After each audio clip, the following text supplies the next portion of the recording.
The gun was already pressed against Wesley Barnett's temple when Annie Quinn finally understood why he had been standing beneath her window every single night for the past 3 weeks. She had thought he was trouble. Every soul in Caldwell, Kansas had thought the same thing. A drifter with dark eyes and a low-pulled hat brim, leaning against the cottonwood tree across the road from the Quinn boarding house, watching her window with an intensity that made the hairs on her arms rise, and the women at church whispered dark things about his hidden motives. Sheriff Prout had warned him twice. Old Mrs. Harker had thrown water at him from her porch. The boys from the saloon had tried to run him off once with shouted threats and whiskey courage. And yet Wesley Barnett had stayed, night after night, patient and watchful and utterly silent, until the town of Caldwell had simply decided he was either mad or dangerous and had given up trying to understand him. But none of them had known what Annie knew in this moment. Standing in the doorway of the Caldwell Savings and Trust Bank, with the acrid smell of gunpowder burning her nostrils and her heart hammering so hard she could feel it in her back teeth. None of them had known that the man holding the revolver to Wesley Barnett's head was her husband's former business partner, a man named Cord Raleigh, who had come to Caldwell not for the bank's money but for something far more personal, far more lethal. "Tell her," Cord Raleigh said, pressing the barrel harder into Wesley's skull, his voice a smooth drawl that had once charmed Annie at dinner parties in St. Louis before the world had cracked apart. "Tell her why you came to this town, Barnett. Tell her what you know about her and what you were sent here to do." Wesley Barnett's jaw was tight.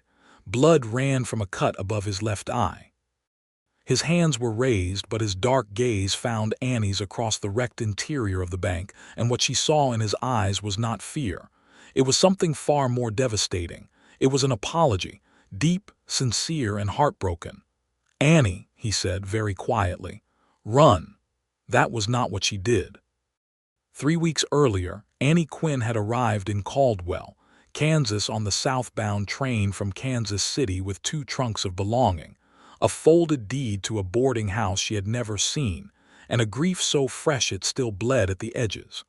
Her husband, Thomas Quinn, had been dead for 4 months. He had died in St. Louis under circumstances that the police had called accidental and that Annie had never quite believed, because Thomas had been a careful man, a meticulous man, and careful and meticulous men did not simply fall from the balconies of their own offices at 2 in the morning. But she had no proof. She had only instinct and a letter that Thomas had left hidden inside the lining of her green traveling trunk, a letter she had found only the night before her departure from St. Louis, when she had reached down to pull out a shawl and felt the crinkle of paper beneath the silk lining. Thomas had written it 3 months before his death. He had addressed it to Annie in the event that something should happen to me, which told her that Thomas had known something was coming. He had known, and he had not told her, and that betrayal of omission had sat inside her chest like a stone all the way across Missouri. The letter explained that Thomas had been partners in a land speculation venture with a man named Cord Raleigh and a silent third party whose name Thomas had never fully discovered.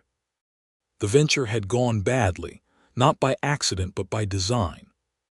Raleigh had manipulated the contracts and defrauded not just Thomas but several families across Missouri and Kansas, purchasing their land titles through legal sleight of hand that stripped the original owners of everything. Thomas had discovered this too late, had threatened to go to the authorities, and had been told, in words Thomas quoted directly from Cord Raleigh's mouth, that such an action would cost him everything, starting with you, my dear. So Thomas had purchased the boarding house in Caldwell under Annie's maiden name, transferred the deed quietly, and had been preparing to move Annie there before Raleigh could act. He had not moved fast enough. What he had done, in his final desperate weeks, was contact a man he trusted, a man with certain skills and a dark past of his own that paradoxically made him trustworthy in exactly the kind of situation where trust was the rarest and most precious commodity in the world. Thomas Quinn had contacted Wesley Barnett. Annie did not know this when she stepped off the train in Caldwell on a bright September morning in 1882, the dust immediately swirling around her boots, and the smell of livestock and wood smoke replacing the river smell of St. Louis. She only knew that she was tired, that her heart was wounded, and that she needed to begin building something new in a place where Cord Raleigh would not think to look for her. Caldwell was a cattle town on the edge of the Indian Territory, a rough and loud place that had been trying to civilize itself for the past several years with mixed results. There was a church and a school and a hotel alongside the saloons and the stockyards and the rough-hewn corrals, where longhorns bellowed and cowboys threw their wages away on card games and whiskey. It was not beautiful, but it had a raw, honest quality to it that Annie appreciated on some deep level, the sense that the town wore its nature plainly and did not pretend to be something it was not. The boarding house was a two-story wooden structure on the east end of Main Street, white paint peeling and porch sagging slightly but fundamentally sound. The previous tenant, an elderly woman named Mrs. Pryor, had left it clean and had taken her furniture with her. So Annie had 3 days of sleeping on the floor of her own establishment, wrapped in borrowed blankets from the hotel before her own furnishings arrived by freight wagon. She spent those days scrubbing floors and repairing window screens and getting to know her neighbors, who were the mixture of cautious and curious that she had come to expect from small western towns. She met Sheriff Tom Prout on her first afternoon, a compact, serious man in his 40s with a gray mustache and the measured movements of someone accustomed to dangerous situations. She met Doc Caldwell, whose name was actually Dr. Everett but who had been called Doc Caldwell so long that he sometimes forgot himself. She met the Harker family, whose matriarch, Mrs. Ruth Harker, was the primary social authority in town, and who decided within 10 minutes of meeting Annie that she was a respectable widow and therefore acceptable. This mattered considerably in a cattle town. She did not meet Wesley Barnett for another week, though she noticed him before the formal introduction. He arrived in Caldwell on a Tuesday, riding a solid bay horse with good bone and a steady temperament, wearing a dark coat and trail dust in equal measure. He checked into the hotel, paid 3 days in advance, and spoke to no one except to order meals at the hotel's small dining room. Annie saw him from across the street and registered him the way you registered a change in weather, not alarming yet but worth watching. Then the first night came. She had been sitting at her bedroom window on the second floor of the boarding house, letter in hand, reading Thomas's words for perhaps the 30th time, searching for clues she had not found yet, when she saw the man standing beneath the cottonwood tree. He was not doing anything threatening. He was simply standing, hat pulled low, arms loose at his sides, looking up at her window with an expression she could not quite read at that distance. She told herself it was nothing. She closed the curtain. She went to bed. He was there the next night, and the night after that. By the end of the first week, the whole town had noticed. Caldwell was not a large town and it had limited entertainment, so the presence of a brooding drifter staring at the widow Quinn's window had become something of a communal preoccupation. Theories multiplied like prairie grass after rain. Mrs. Harker declared that he was an outlaw casing the boarding house for robbery. The bartender at the Silver Horn Saloon said he had heard the man's name was Barnett, and that he was a bounty hunter with a troubled reputation. Some of the cowboys said he was just moonstruck over the new widow, which generated both laughter and a few pointed comments about decorum. Annie herself went from unease to irritation to something more complicated that she was not ready to name. She confronted him on the 8th night. She put on her boots and her practical gray wrapper, lit a lantern, and walked straight across the road to the cottonwood tree with more courage than she actually felt, because she had decided that if she was going to be afraid, she would rather face the source of the fear directly than let it build inside the house until it smothered her. Wesley Barnett watched her come without moving. Up close, she could see his face properly for the first time. He was perhaps 30, maybe a year or two younger, with a lean jaw darkened by several days of beard and dark eyes that were more complicated than she had expected, layered and watchful in the way of someone who had seen considerable difficulty, and had been changed by it but not broken. There was a scar along his left jaw, a thin white line, and his hands, when he lifted one briefly in a neutral gesture, were the hands of someone who had done hard work of multiple kinds. "Mr. Barnett," she said, because she had asked around and learned his name. "Mrs. Quinn," he said back, and the fact that he knew her name should have frightened her but somehow did not. "You are going to tell me right now why you are standing beneath my window every night," she said, "because the explanations I have heard from other people in this town do not satisfy me." He was quiet for a moment that stretched long enough that she thought he might simply decline to answer. Then he said, "I was a friend of your husband's." Annie had not expected that. She had expected denial or deflection or perhaps a threat, because she was standing in the dark in a cattle town talking to a man with an uncertain reputation. What she had not expected was Thomas's name spoken in that careful, mournful tone that suggested actual grief. "How?" she said. "We met in Kansas City 4 years ago," he said. "He helped me out of a situation. I owed him considerably for that.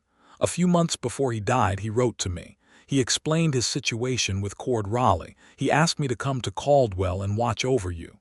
Annie's throat tightened. "Watch over me," she repeated. "Discreetly," he said, and there was something in his voice that might have been wry acknowledgment of how thoroughly he had failed at the discreet portion of that assignment. "You have been anything but discreet," she said. "No," he agreed. "I misjudged the community interest level in a stranger standing outside. I apologize for the distress I have caused you." Annie studied him.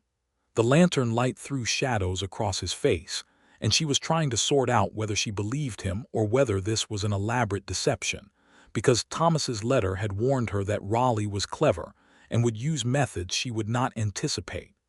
But something about Wesley Barnett's manner was not the manner of a man running a deception.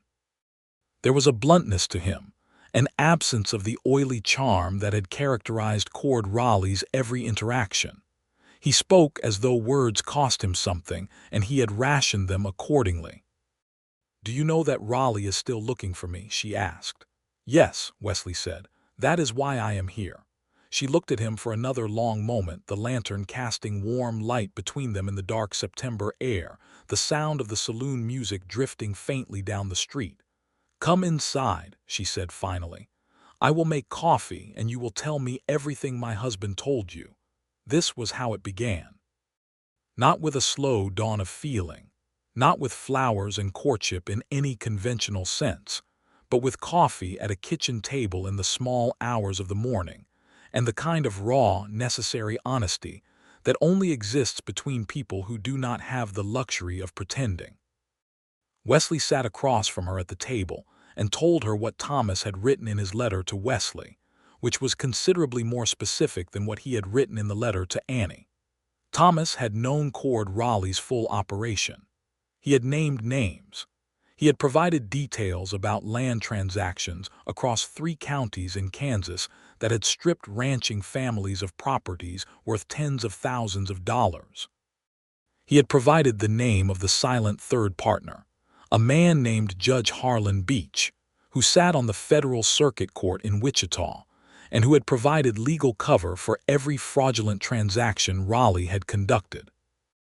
And he had given Wesley the location of the documented proof, recorded deed transfers and forged signatures and ledger entries that he had somehow managed to copy and secure before his death. "Where is this proof?" Annie asked. "That is the problem," Wesley said, and for the first time she heard something underneath his controlled surface. "Your husband mailed it to the Caldwell post office, addressed to you. He expected you to arrive before Raleigh realized you had left St. Louis.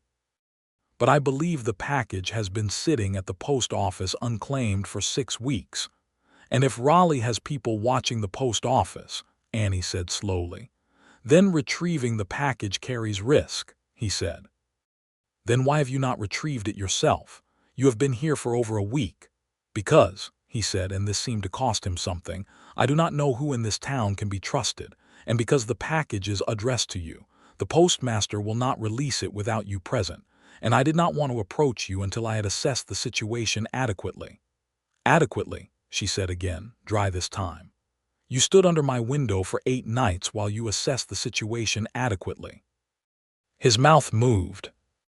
It was not quite a smile, but it was adjacent to one, and it changed his face considerably, softening the severity of it and revealing something underneath that was unexpectedly warm.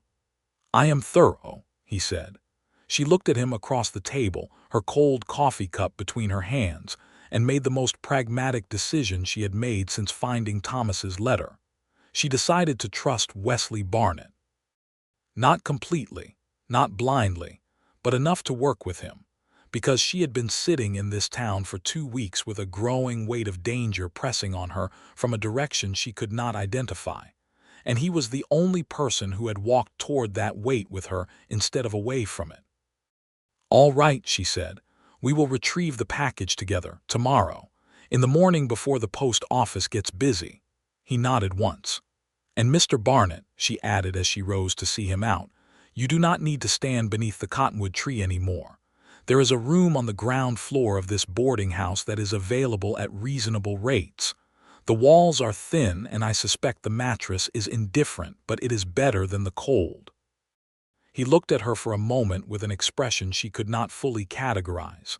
Then he said, Mrs. Quinn, I believe that is the most practical thing anyone has ever said to me. He moved in the following morning.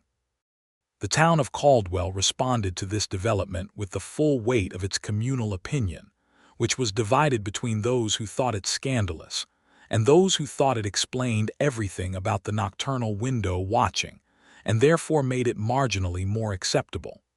Mrs. Harker came by personally to register her concern, standing on Annie's porch with the particular stiffness of a woman delivering a verdict. The proprietress of a boarding house accepting a single man as a lodger is perfectly standard, Annie told her, before Mrs. Harker could actually say anything. I have 2 other rooms available, and I intend to fill them as well. I cannot afford to maintain this establishment on charity. Mrs. Harker looked at her for a moment and then said, Your mother raised you well. Carry on, and departed, which was the most she was going to concede. The package retrieval went more smoothly than Wesley had feared and less smoothly than Annie had hoped. When they arrived at the post office together, the postmaster, a thin man named Edgar Cross who wore his officiousness like a second coat, confirmed that yes, there was a package for Mrs. Thomas Quinn, and yes, he required identification, and yes, he had a form to complete. While he completed the form with agonizing deliberateness, Wesley stood with his back to the wall and his eyes on the street outside the window, which Annie had come to understand was not dramatic but simply practical, the habit of a man who had spent time in situations where the direction from which trouble came mattered very much. The package was a thick envelope wrapped in brown paper and sealed with wax. Annie held it in both hands and felt the weight of what Thomas had done for her, the risk he had taken, the love embedded in this act of posthumous protection. We should not open it here, Wesley said quietly. They walked back to the boarding house at a normal pace, and Annie did not let herself look over her shoulder, because she had decided that looking over her shoulder was a luxury she could no longer afford. She had to walk forward. In the kitchen, with the door locked, she opened the envelope and spread the contents across the table. Deed transfer documents, ledger pages, a sworn statement from a former Raleigh employee named Marcus Dell who had witnessed the forgeries directly, and a letter from Thomas addressed to the United States Marshal's office in Wichita, explaining everything and requesting action. Thomas had done all of this. He had assembled the entire case against Raleigh and Beach, and then he had run out of time to deliver it. Wesley picked up the letter to the marshal's office and read it carefully. His face remained neutral, but his eyes were doing something more complicated. He was trying to protect you and expose them simultaneously, he said. He was a careful man. He was, Annie said, and the grief hit her fresh in that moment, the specific grief of admiring someone you have lost. Wesley set the letter down and looked at her. "I can take this to the marshal," he said. "I know the deputy marshal in Wichita, a man named Caulfield. He is honest, which in my experience is not something you can take for granted with lawmen in this territory. If I ride out tomorrow, I can be back within a week." Annie looked at the papers. She looked at him. "What happens to me while you are gone?" she asked, not from fear but from a clear-eyed assessment of the risk.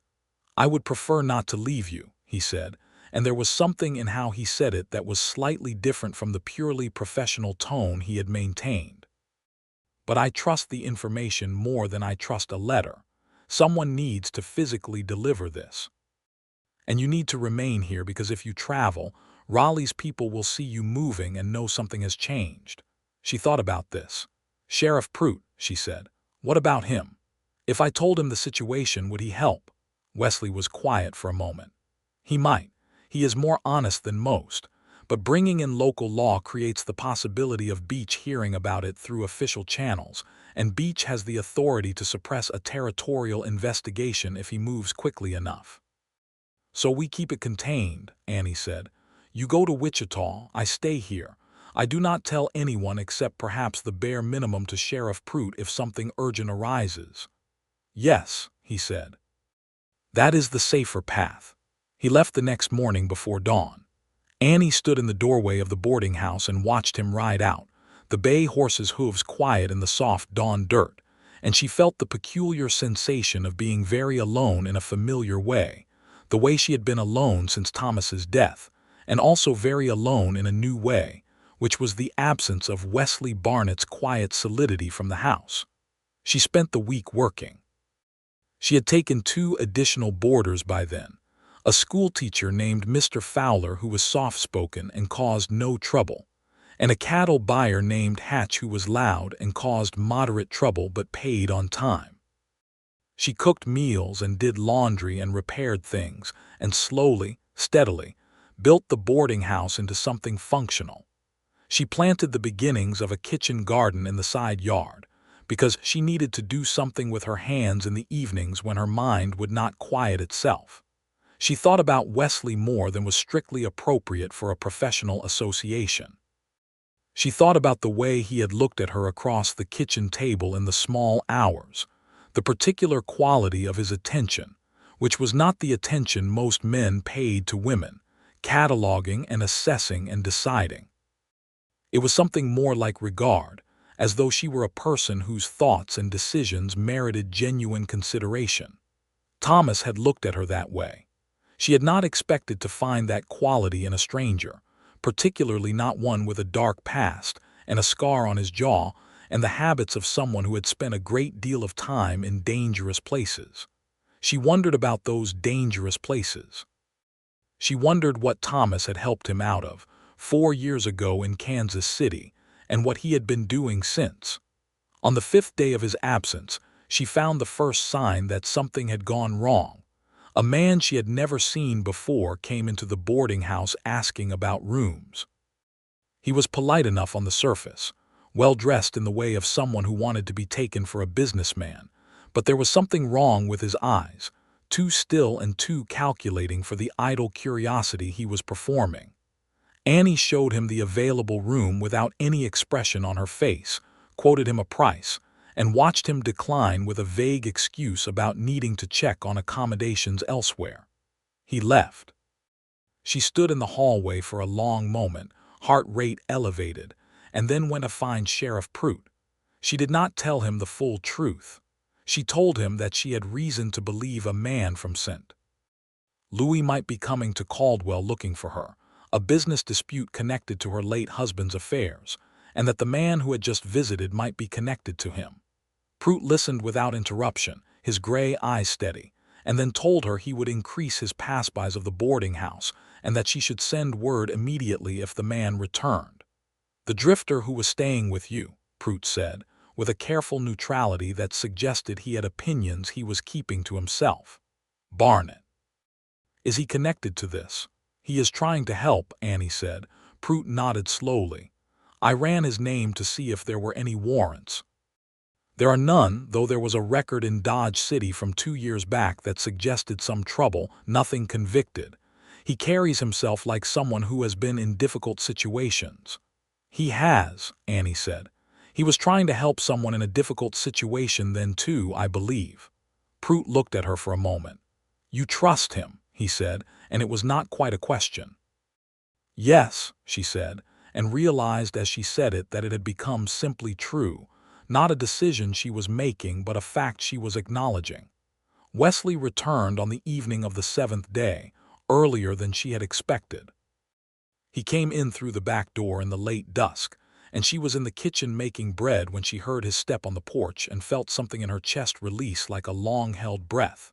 He looked tired, more than tired. He looked like a man who had ridden hard and thought harder, and there was a new tension in him that had not been there before.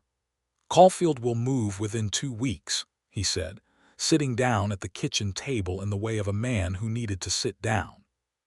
He has enough to go to the marshal in Wichita and request authorization for federal action.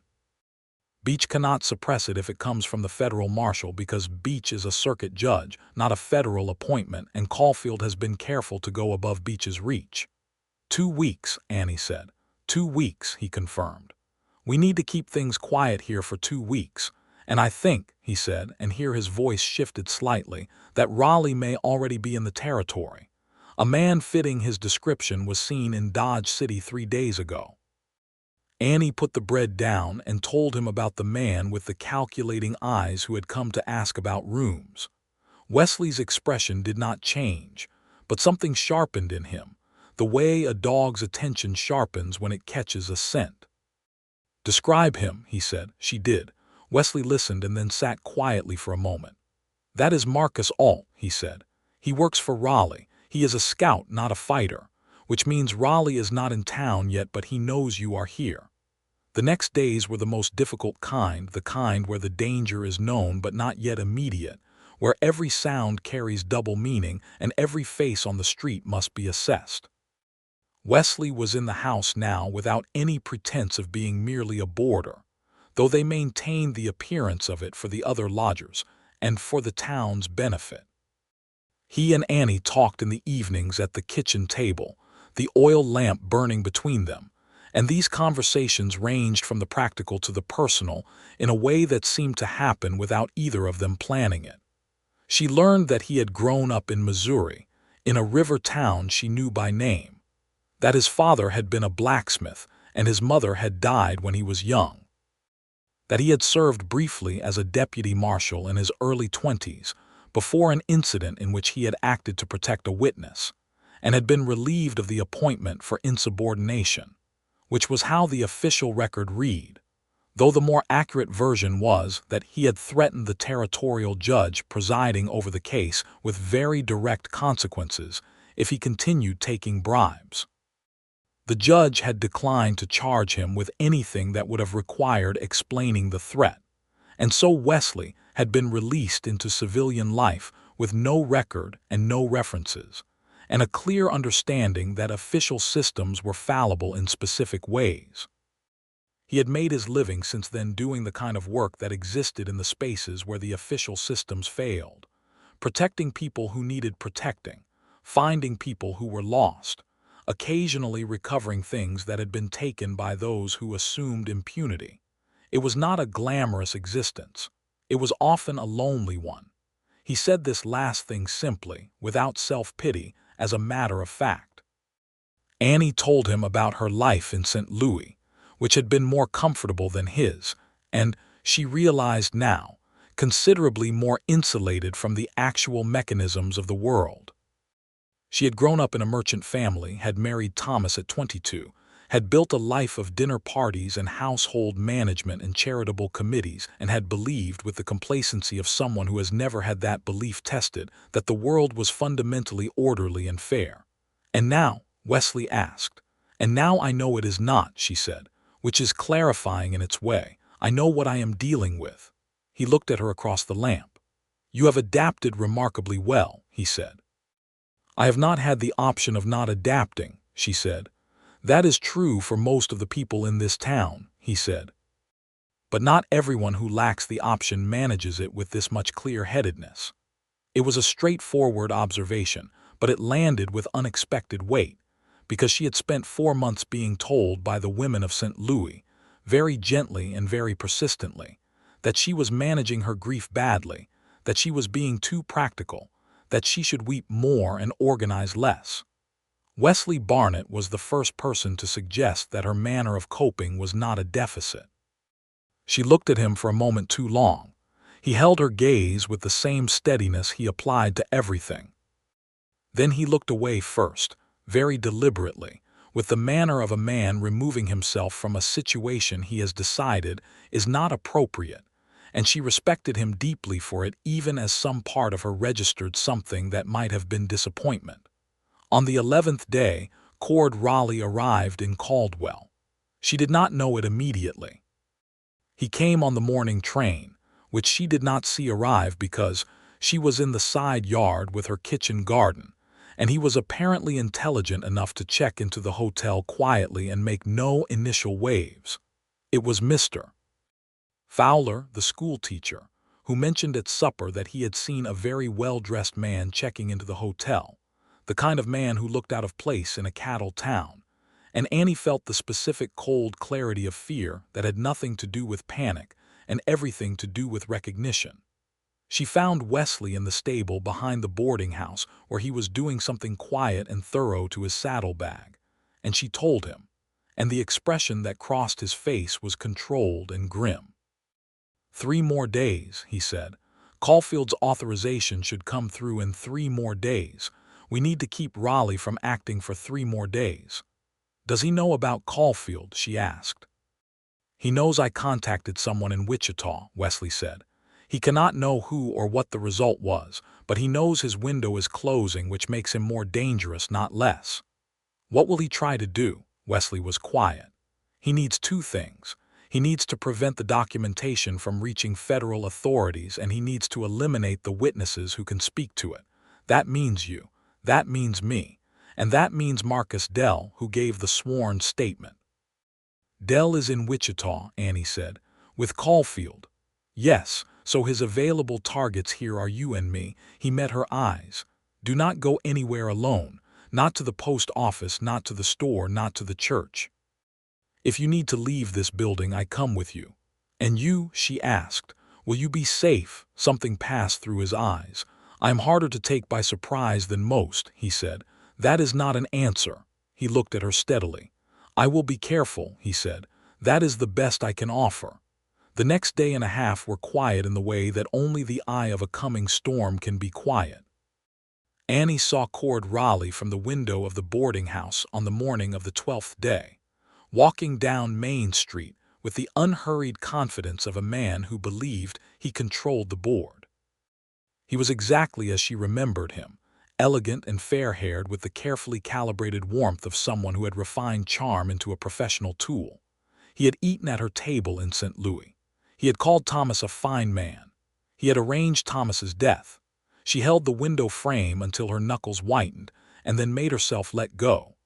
Wesley was beside her a moment later, not having been called, just there in the way that he had come to simply be present when she needed steadiness. He has not come to you yet, Wesley said, which means he is still deciding his approach. He will try the civilized path first. He will try to negotiate, to convince you that you have misunderstood the situation. And when that fails, then he becomes what he actually is. The knock on the front door came mid-morning. Annie answered it herself, because she had decided that running from Cord Raleigh was finished, that she had run far enough and done enough hiding, and that she would face whatever came next with her eyes fully open. Wesley was in the kitchen, door ajar, within earshot and considerably less than 10 steps away. Raleigh stood on her porch looking like he had stepped out of a St. Louis drawing room, hat in hand, smile in place. Annie, he said warmly, I have been so concerned about you. Mr. Raleigh, she said, you are not welcome in my home. His smile did not waver. I understand you are grieving. Thomas's death was a terrible tragedy, and I am still struggling with the loss myself. We were very close, as you know. I came because I was worried. There are some misunderstandings about our business dealings that I want very much to clarify." "There are no misunderstandings," she said. "I understand everything very clearly." The smile stayed, but its quality changed, becoming slightly more effortful. "Annie, I don't know what Thomas may have told you, or what stories you may have heard, but I assure you that whatever you think you know is documented," she said, "and is currently in the hands of the federal marshal's office in Wichita." The smile collapsed. Beneath it was something colder and more honest, and this was actually less frightening than the smile had been because she could see it clearly. "That was not wise," he said very quietly. "Probably not," she agreed. "Goodbye, Mr. Raleigh." She closed the door. She stood in the hallway for a long moment listening to her own heartbeat, and then Wesley was there, and she turned to him, and he was already looking at her with that particular expression she had been trying to name for days, the one that was more than professional concern and more than simple respect, and it occurred to her that she was standing very close to him, and that neither of them was moving to create more distance. "You were magnificent," he said, quietly and completely seriously. She laughed once, a short, slightly shaky sound. "I was terrified," she said. "Those are not mutually exclusive," he said. She looked up at him. The morning light came through the hallway window and caught the dark of his eyes, and she thought that he was going to step back, was going to restore the professional distance he had maintained so carefully.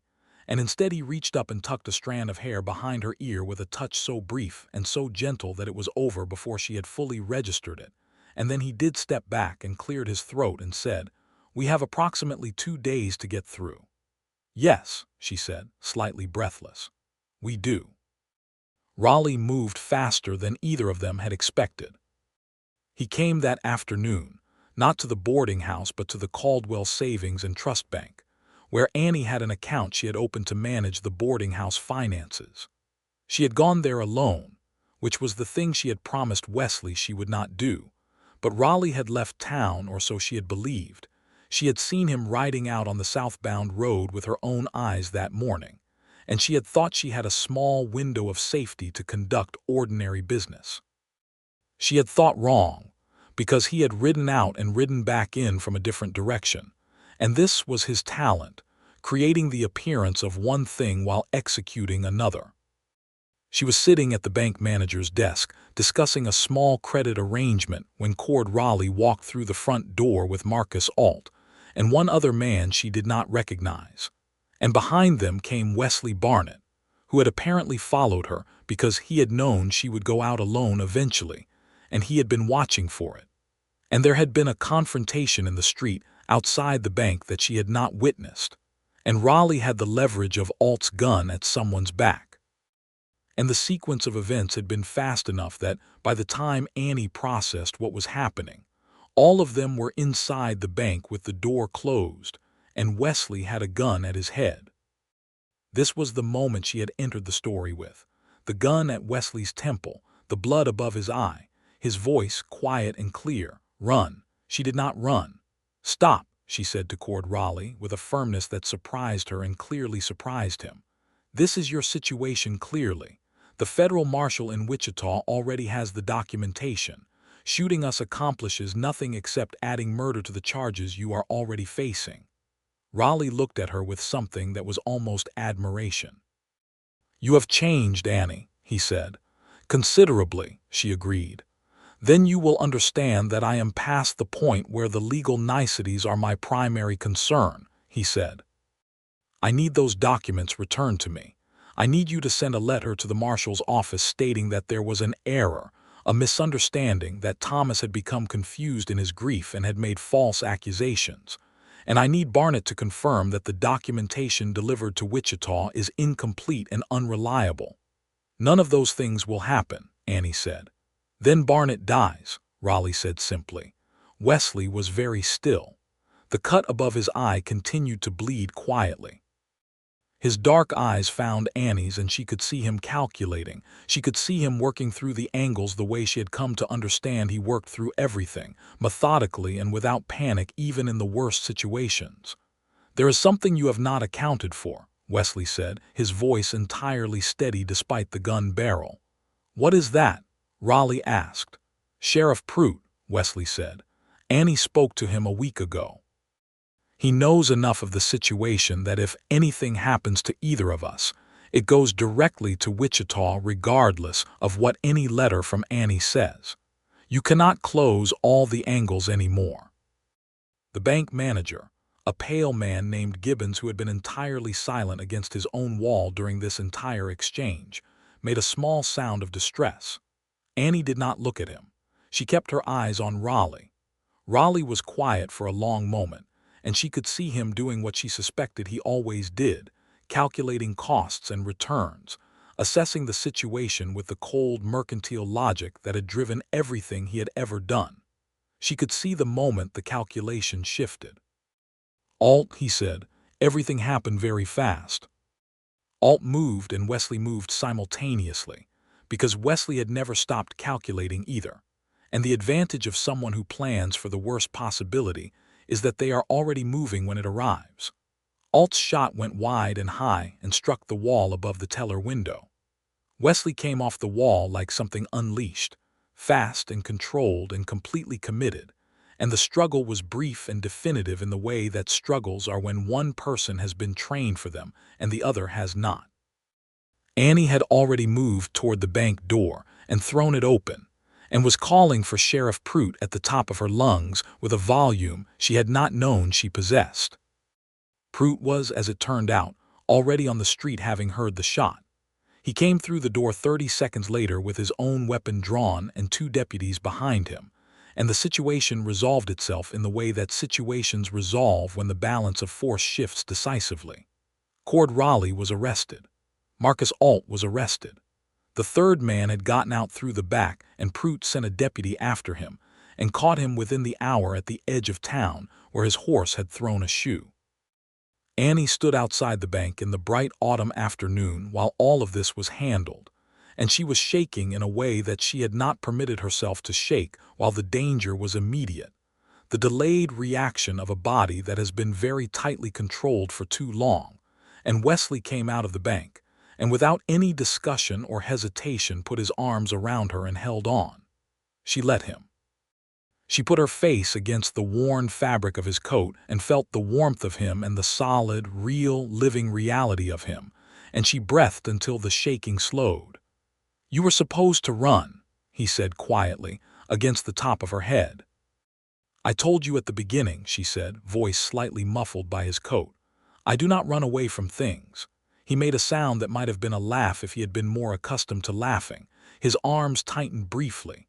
Then gradually, with the careful deliberateness that characterized everything he did, he released her and stepped back, though his hand stayed on her arms for a moment longer. "Are you hurt?" he asked. "No," she said. "You." Alt's knuckles, nothing serious. He touched the cut above his eye briefly. "This was from the street." "Come back to the house," she said. "I will clean that up." Deputy Marshal Caulfield arrived from Wichita 2 days later, exactly on schedule, though by then the situation had already been substantially resolved by local events. Cord Raleigh and his associates were in the Caldwell jail. The bank had a broken window and a great deal of explaining to do to its depositors, and the town of Caldwell had the kind of excited communal energy that follows a dramatic event. It had been present for but not entirely understood. Caulfield was a compact, efficient man in his 30s who shook Annie's hand with equal formality to the one he extended Wesley, and who read Thomas's documentation with the careful attention of someone who intended to use it. He told Annie that the case was strong, that with Marcus Dell's sworn statement and the recorded evidence, the federal prosecution against Cord Raleigh and Judge Harlan Beach would likely succeed. "Beach," Annie said, "has already been suspended pending investigation," Caulfield said. Once Raleigh was arrested and the information about Beach's involvement began to move through official channels, the federal marshal moved quickly. Beach does not have the protection he thought he had. Annie absorbed this. The full weight of what Thomas had done, the evidence he had assembled, the plan he had executed even knowing he might not survive to see it completed, settled around her, and she felt it properly for the first time, not as a burden but as a gift. Her husband had loved her well enough to try to protect her from beyond his own life. "There is something else you should know," Caulfield said, and looked at his folded hands for a moment. "The families whose land was fraudulently acquired. There is a legal path to restitution. The documented deed transfers can be challenged in federal court. It will take time, but several of those families may be able to recover their property." The injustice of what Raleigh had done to those ranching families, the systematic theft of their land through legal fraud, had settled in Annie over the past weeks as a separate weight from her own situation. She thought about those families now, the losses they had sustained, the homes and livelihoods taken through deception. "Please pursue that," she said. "Whatever I can do to help that process, I will do." Caulfield left with Raleigh and his men the following morning, taking them by train to Wichita for federal arraignment.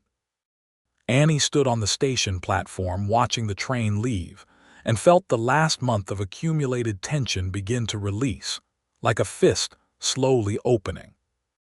Wesley was beside her. He had been beside her for most of the past week in the quiet, present way that had become so entirely natural that she found it difficult to remember what the house felt like before he was in it. "What will you do now?" she asked as the train rounded the bend and disappeared. He was quiet for a moment. "That depends," he said. "On what?" He looked at her with the direct honesty that was his most consistent quality. "On whether there is a reason to stay in Caldwell," he said. Annie looked back at him. The morning air was cool and smelled of coming autumn.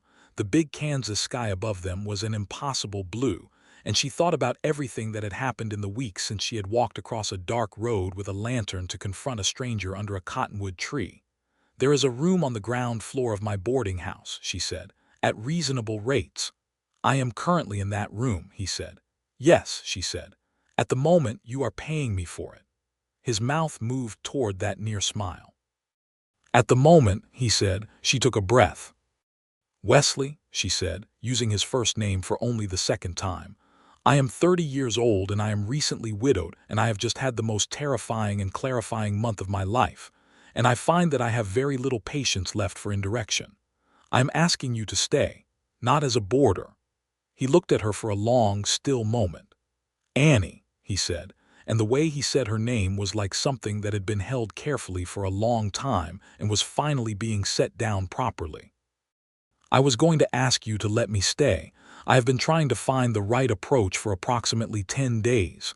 You are not usually this slow," she observed. "On the contrary," he said. "In every other context I am very decisive. This particular context has felt like something I should not rush." "Because of Thomas," she said. "Because of Thomas," he agreed, "and because you deserve someone who approaches you with respect." She felt warmth move through her that had nothing to do with the October sun. "I appreciate the respect," she said. "I also appreciate directness." "Then," he said, and turned to face her fully, "I would like very much to court you properly, with whatever pace is right, and to be here as long as you will allow me to be here." "That could be quite a long time," she said. "I'm a patient man," he said, though his eyes said something considerably warmer than patience. She put her hand through the crook of his arm as they walked back from the station, and he covered it with his own hand, and neither of them said anything else for several minutes, which was entirely sufficient. The formal courtship that followed was, by the standards of Caldwell in 1882, both conventional and unconventional in equal measure. Conventional, in that Wesley escorted Annie to church on Sundays and to the occasional social event, and called on her formally in the parlor of the boarding house, and was seen walking with her in the evenings along the quieter streets. Unconventional, in that they had already lived through something together that most courting couples never face, had already seen each other at their most frightened and most determined, which compressed the process of knowing someone considerably. Mrs. Harker gave the courtship her guarded approval after approximately 3 weeks, which was the fastest Annie had ever seen the woman's opinion shift on anything. Sheriff Pruitt shook Wesley's hand one afternoon outside the general store and said, without preamble, "She is a remarkable woman," and Wesley said, without hesitation, "The most remarkable person I have encountered in my life." And Prout looked at him for a moment and nodded and walked on. The boarding house began to thrive. Annie had a natural aptitude for management and an instinct for what made a place feel like a home rather than merely a lodging. And by November, she had all 4 rooms occupied and a waiting list for the spring season. She built the kitchen garden to its full potential and negotiated a supply arrangement with a local farm for vegetables and eggs. She hired a girl from town, a sensible 15-year-old named Clara, to help with the laundry and the heavier cleaning. Wesley, in the meantime, found that his particular skills were useful in Caldwell in ways that did not require leaving. Prout offered him a deputy's appointment, not formally and not permanently, but the understanding that Wesley's assistance with certain matters, the kind that required someone who had experience with difficult situations across more terrain than Caldwell, was welcomed. Wesley accepted this arrangement with the characteristic absence of ceremony that marked all his decisions. He helped recover 3 horses stolen from a ranch outside town. He tracked a man who had jumped bail in Wichita and found him in a hunting camp 30 miles south, returning him to Caulfield's custody without violence. He talked a young cowboy out of a foolish confrontation at the Silver Horn Saloon by the simple method of sitting down beside him and talking to him with such direct honesty about where such confrontations invariably led that the young man visibly deflated and went home. He was good at this territory, Annie thought. Not because it was easy, but because he had the particular patience and directness that the frontier required, the willingness to be uncomfortable and uncertain, and to keep moving forward anyway. She fell in love with him by degrees and then completely, the way temperatures drop in Kansas, gradually and then all at once. She recognized it on a November evening when the first hard freeze came early, and she was in the kitchen checking the windows against the cold, and he came in from the stable where he had been doing something with the woodpile and brought the cold air in with him and said, entirely matter-of-factly, "I have stacked enough wood on the porch to last 2 weeks." And she looked at him standing in her kitchen with ice crystals melting in his dark hair and felt the full, clear, unambiguous fact of loving him settle through her like light. She told him 2 weeks after that because she had said she appreciated directness and it seemed important to honor that. They were sitting at the kitchen table after supper, the oil lamp between them the way it always was, and she set down her cup and said, "I love you. I want you to know that without ambiguity." He went very still, not the controlled stillness of caution, but something different, the stillness of someone who has received something they had not allowed themselves to expect. "Annie," he said.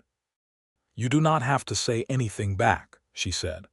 "I am saying it because it is true and because you have consistently dealt with me honestly, and you deserve the same." He reached across the table and took her hand in both of his, and she felt the warmth of his work-roughened palms around her fingers.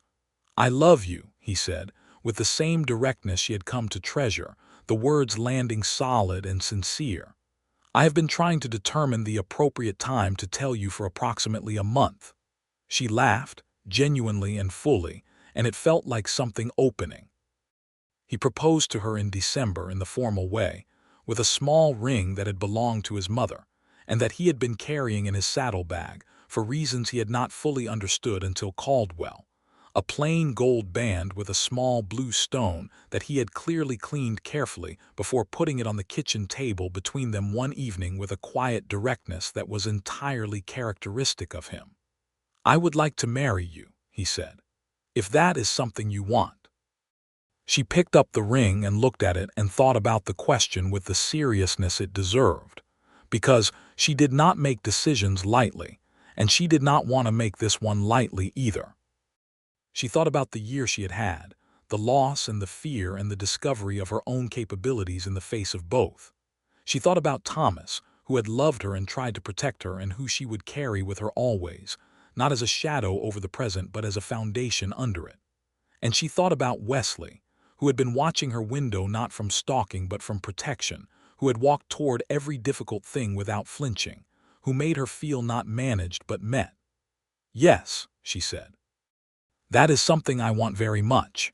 They were married in February of 1883 in the Caldwell church, a small ceremony with the practical touches that both of them preferred. Mrs. Harker providing flowers from her own preserved stock with an air of taking personal credit for the match, which Annie was entirely happy to allow her. Prout stood witness.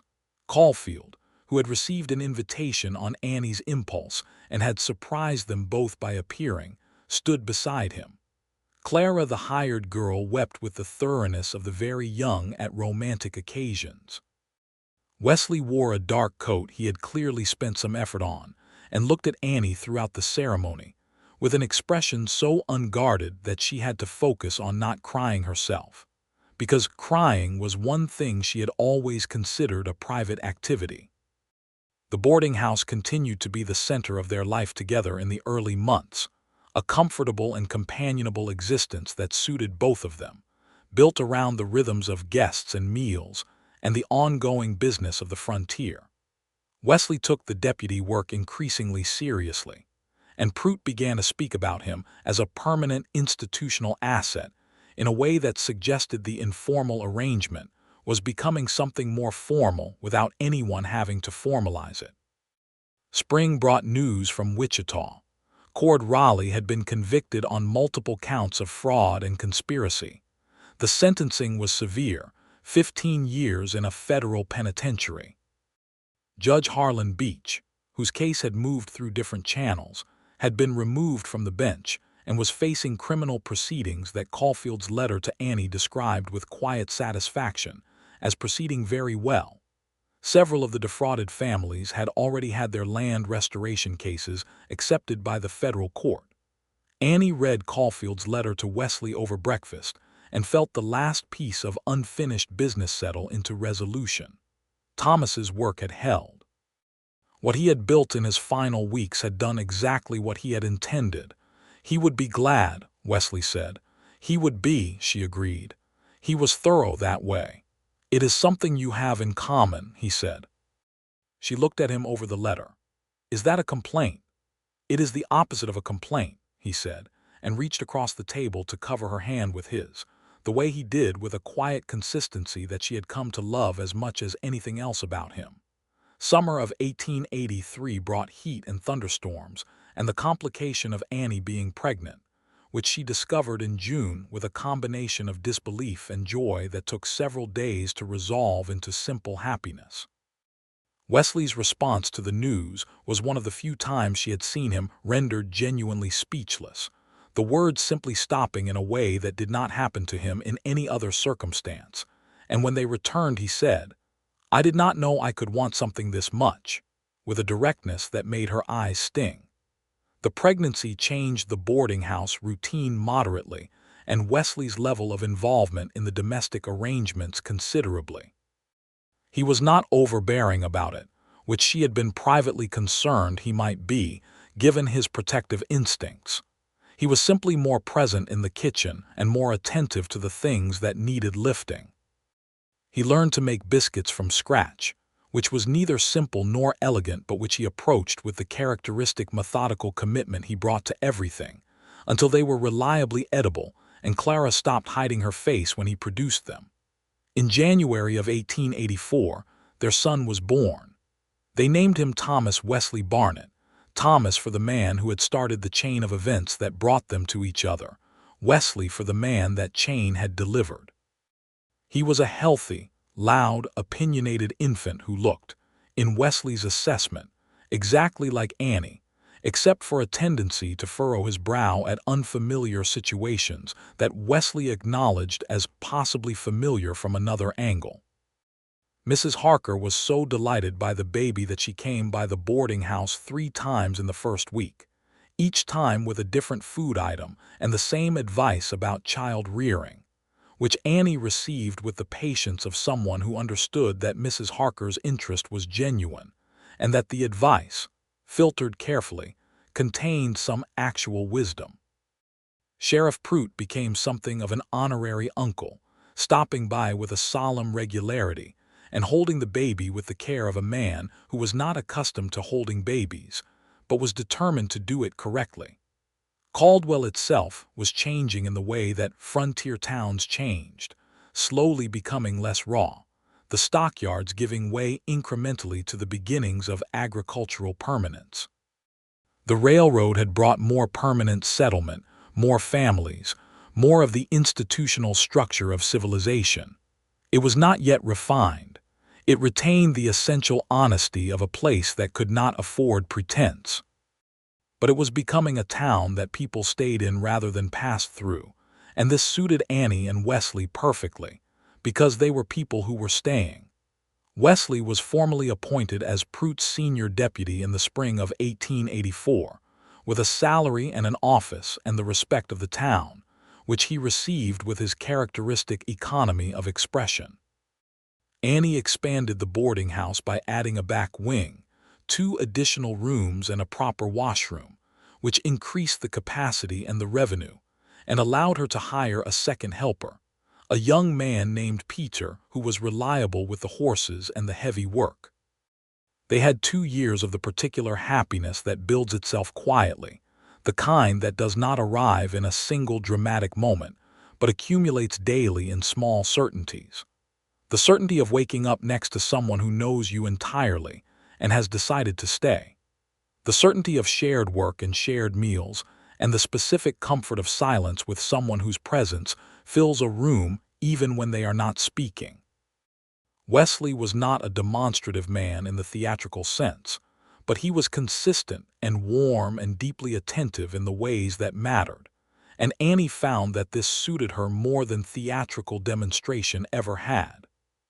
He kissed her every morning before he left for the sheriff's office, always the same, brief and firm and completely deliberate, and this small ritual had become one of the anchors of her days.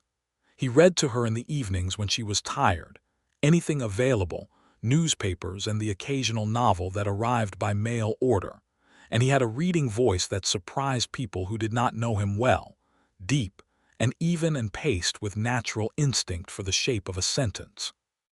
They argued occasionally, as people who are honest with each other inevitably do, about things like the boarding house finances and Wesley's tendency to take on more deputy work than was strictly necessary, and Annie's tendency to expand plans beyond the originally agreed scope. These arguments were never vicious, because they shared the fundamental quality of people who argue to resolve rather than to wound, and they generally ended with the specific intimacy of 2 people who have cleared the air and like each other better for having done it. In the autumn of 1885, Annie was pregnant again, and this time the discovery was met with considerably more experienced confidence, though Wesley still went temporarily speechless, which she found privately endearing. Their daughter was born in April of 1886. They named her Ruth, partly for Mrs. Harker, whose delight at this honor was so profound that she was moved to unusual speechlessness of her own, and partly because the name had a solidity to it that felt right.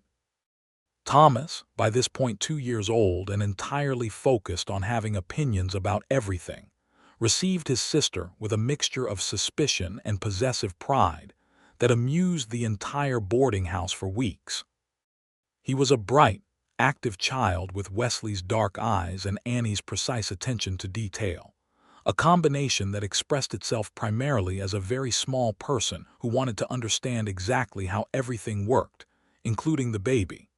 The boarding house by 1886 was a firmly established institution in Caldwell, the place where travelers of quality knew to stay, the place where the local families held occasional suppers, and where the schoolteacher boarded every year. Annie had made it what she had promised herself. She would make it when she stepped off the train in 1882, something genuine and functioning and hers, built from loss into something that gave her daily satisfaction. And she had made something else, which she thought about sometimes with the particular wonder of recognizing that the worst year of your life became the hinge on which the best years turned. Cord Raleigh was in a federal penitentiary in Illinois. Judge Beach had been convicted and disbarred. The defrauded families in Missouri and Kansas, 6 of them altogether, had successfully recovered their land through the federal court process, a resolution that had taken over 2 years, but that Caulfield had pursued with a doggedness that reminded Annie pleasantly of Wesley's particular working style. She had written letters in support of those families' claims. She had been a named witness in 2 of the cases. Thomas's documentation had been the foundation of all of it, and she felt the rightness of this, that his careful, loving, dangerous work had protected not just her but those families who had had no other recourse. In the spring of 1887, Prout retired. He was in his mid-50s, and his health was troubling him, and he had a sister in Missouri he wanted to visit. And the town council met for approximately 20 minutes before offering the sheriff's position to Wesley Barnett by unanimous vote. Wesley told Annie about it at the kitchen table in the evening, with Thomas on his knee attempting to disassemble a toy wooden horse and Ruth asleep in her cradle nearby. "I told them I would accept provisionally," he said, "pending a conversation with you." "Why me?" she said. He looked at her with a slight expression of patient exasperation that was one of her favorite expressions in the world. "Because it is a significantly different commitment than a deputy appointment. I wanted to discuss it before I made a permanent decision." She looked at him across the table. "Do you want the position?" "Yes," he said simply. "Then accept it," she said. He looked at her for a moment. "You do not want to discuss the particulars." "We can discuss the particulars," she said. "I want to discuss the particulars with the man who is about to be the sheriff of Caldwell, Kansas. Do you want coffee?" He smiled. Not the near smile or the adjacent smile, but the actual full smile that she had spent months learning to produce, and that she still found worth every effort, the kind of smile that changed his whole face. "Yes," he said. "Coffee would be good." He was formally appointed sheriff of Caldwell in April of 1887, in a small ceremony that the town council conducted in front of the jailhouse, with most of the town standing around in the pleasant spring weather. He received the badge with the same composure with which he received everything. Annie stood beside him holding Ruth and with Thomas anchored to her other hand, and she looked at the badge on his coat and thought about the man who had stood beneath a cottonwood tree watching her window, and the town had thought they understood him. They had not understood him at all. She had not understood him either at first. But she had been willing to find out, had been willing to cross the dark road with a lantern and ask the direct question, and it had led her here to this bright spring morning with the Kansas sky enormous above them and her family whole around her. Prout shook Wesley's hand at the ceremony with the genuine warmth of a man who was proud of what he was leaving behind. Mrs. Harker was there with flowers from her garden, because she was always there with flowers when something important was happening, and Annie had stopped being surprised by this and simply started being grateful. Clara, now 17 and no longer employed at the boarding house but working at the general store, came by and wept in the reliable way she had at everything that moved her. Caulfield sent a letter from Wichita that arrived the following week, congratulating Wesley and noting that it was gratifying when good judgment operated at the local level. Annie read it aloud to Wesley over supper, and he received it with his customary economy of expression, which meant one corner of his mouth moved, and he said it was kind of Caulfield to write, which in Wesley's register was considerable warmth. The years moved forward in the way that good years move, filled rather than empty, marked by the particular accumulations of a life built deliberately. Thomas grew into a serious, curious boy who wanted to know how everything worked, including the law, which meant he spent considerable time in his father's company, asking direct questions that Wesley answered, with the patience of a man who had found that direct questions deserved direct answers. Ruth grew into a child of strong opinions and considerable charm, a combination that Annie recognized with a combination of understanding and apprehension. In 1889, Annie discovered she was pregnant with their third child, which Thomas received with the authority of a 5-year-old who had fully processed the previous experience, pronouncing that the new baby would need to be a brother because the current ratio was unacceptably balanced, and Ruth received with a 3-year-old's complete indifference to Thomas's opinion. The third child arrived in March of 1890 and was a second boy, which Thomas received with the satisfaction of someone whose prediction had been vindicated. They named him James, a name that had belonged to Wesley's father, and he was from the beginning a sunny and uncomplicated baby who seemed to have arrived with a temperament already fully in favor of the world, which was a quality that both of his parents found delightful and slightly mysterious. The boarding house in 1890 was a different establishment from the one Annie had taken over in 1882, though the bones of the building were the same. 2 wings had been added. The porch had been rebuilt. The kitchen had proper range, and a pantry of a size that would have seemed extravagant in 1882, but which felt barely sufficient given the volume of meals it produced. Annie had hired a full-time cook, a woman named Mrs. Bell who had arrived in Caldwell as part of a family that had subsequently moved on, leaving her behind by her own choice because she had decided she liked the town, and the town had decided it liked her cooking. The boarding house operated like a small, well-run hotel, which Annie had come to understand was actually what it always had the potential to become. She was proud of it in the straightforward way she was proud of things she had built from her own effort and judgment, without excessive drama, but without false modesty either.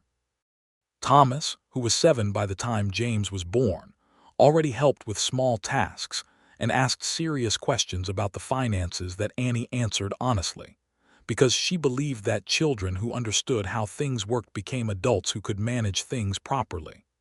Wesley at 40 was not dramatically different from the man who had arrived in Caldwell at 30, leaner perhaps, with gray beginning at his temples and the authority of years of difficult decisions sitting in his bearing. He was still the most direct person in any room he occupied, still the person whose presence resolved situations rather than creating them, still the person who read to Annie in the evenings and who kissed her every morning before leaving for the sheriff's office with the same brief, firm, completely deliberate quality. He was also, she thought, considerably more likely to laugh than he had been in 1882, and she chose to take some credit for this. The cottonwood tree was still there across from the boarding house. She had never had it removed, though there had been talk of widening the road and taking several trees out. She had opposed the road widening specifically to preserve the cottonwood, not because she was sentimental about it, but because it was a large and healthy tree, and the street needed its shade, and the road could be widened somewhere else. But she did sometimes think about it as she moved through her house, about the man who had stood beneath it night after night, and the town that had watched and speculated and been completely wrong about everything it thought it understood. They had seen danger where there was protection. They had seen hidden motives where there was loyalty. They had seen something frightening where there was, in fact, the beginning of the thing that had become her whole life. She mentioned this to Wesley one evening in the summer of 1890, sitting on the porch in the late warmth with James asleep against her chest and the older 2 inside arguing about something audible through the window. "The tree," she said. "Sometimes I think about it. The first night I saw you standing there." He was sitting beside her, looking out at the street, and he turned to look at her. "What do you think?" "I think everyone in this town was certain they understood what you were doing there," she said, "and they were entirely wrong." "People are often certain about what they cannot see clearly," he said. "Yes," she said, "and I was certain too initially. You walked across the road and asked," he said. "I did." "That," he said with a quiet deliberateness that had not changed in 8 years, "is why we are sitting on this porch." She leaned her head against his shoulder, careful not to disturb James. The evening sky above Caldwell was enormous and streaked with the particular colors of a Kansas summer sunset, orange and rose, and a deep, saturated blue at the top that felt almost too large for the eye to hold. "Wesley," she said. "Yes. I am glad I walked across the road." He put his arm around her, settling it with the confidence of someone who has done this 10,000 times and intends to do it 10,000 more, and said, "So am I." And the simplicity of it, the utter honest simplicity of it, was everything. The town of Caldwell grew and changed, and they grew and changed with it, rooted in it in the way of people who have chosen a place deliberately and have been repaid for the choice. The boarding house saw another decade of guests and meals, and the ongoing, satisfying work of making a place where people felt welcomed and cared for.